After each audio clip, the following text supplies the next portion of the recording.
राज्यातील शेतकऱ्यांसाठी दिलासादायक बातमी आहे। महसूल विभाग 17 सप्टेंबर ते 2 ऑक्टोबर दरम्यान सेवा पंधरवडा मोहीम राबवणार आहे। या मोहिमेत महसूल अधिकारी थेट गावात जाऊन शेतकऱ्यांचे 7/12 उतारे तपासून दुरुस्त करणार आहेत। यामुळे तालुक्याच्या वाऱ्या न करता शेतकऱ्यांना गावातच अद्ययावत नोंदी मिळणार आहेत। तर या मोहिमेचे उद्दिष्ट काय आहे? तर 7/12 मधील चुका, प्रलंबित अर्ज आणि नोंदणी पत्रकातील त्रुटी यांचा गाव पातळीवर निपटारा करणे, महसूल विभागाच्या सेवांचा लाभ नागरिकांच्या दारी पोहोचविणे। महाराष्ट्र जमीन महसूल अधिनियम 1966 च्या कलम 155 नुसार आदेशांची तपासणी करून 7/12 सुधारणा करणे। तर या मोहिमेची कालमर्यादा किती आहे? 17 सप्टेंबर ते 2 ऑक्टोबर 2025 या कालावधीत महसूल विभागाचे अधिकारी आणि कर्मचारी गावगाव भेट देऊन शेतकऱ्यांकडून अर्ज स्वीकारतील, तक्रारी ऐकून त्यावर त्वरित कार्यवाही करतील। तर या मोहिमेतून शेतकऱ्यांना कोणते फायदे मिळणार आहेत? तर शेतकऱ्यांना तालुक्याच्या कार्यालयात चक्रा मारण्याची गरज नाही।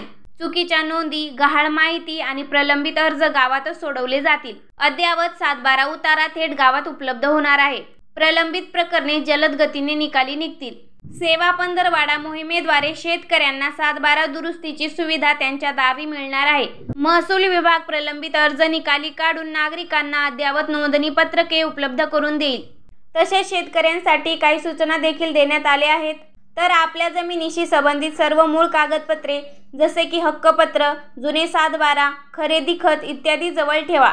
मोहिमेदरम्यान गावात महसूल अधिकारी आल्यावर तक्रारी अर्ज तत्काळ सादर करा। दुरुस्ती झाल्यानंतर मिळालेला 7/12 उतारा नीट तपासा आणि नोंदी अचूक आहेत का ते पहा।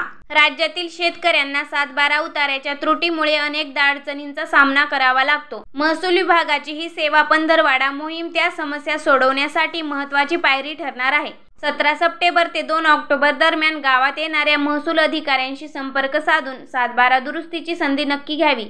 तसे जाणून घ्या की तुम्हाला कोणकोणती आवश्यक कागदपत्रे लागणार आहेत। तर अर्जाचा नमुना, महसूल विभागाकडून मिळणारा साधा अर्ज किंवा ऑनलाईन फॉर्म, जमिनीचा जुना 7/12 उतारा जर उपलब्ध असेल तर, जमीन खरेदी विक्री संबंधित कागदपत्रे जसे की हक्कपत्र, खरेदी खत किंवा विक्री खत, नोंदणी कार्यालयातील नोंद, जर वारसा नोंद करायची असेल तर वारस प्रमाणपत्र किंवा 8A उतारा, जमिनीच्या फेरफार अर्जाची प्रत, आधी केलेल्या फेरफार क्रमांकासह, ओळखपत्र जसे की आधार कार्ड, पॅन कार्ड किंवा मतदार ओळखपत्र, रहिवासी दाखला, जमिनीचा मालक त्या गावचा रहिवासी असल्याचा पुरावा, पावती किंवा शुल्क भरल्याची पावती, जरी शुल्क लागू असेल तर, जर काही वादग्रस्त नोंदी दुरुस्त करायच्या असतील तर कोर्टाचा आदेश किंवा तहसीलदाराचा आदेश,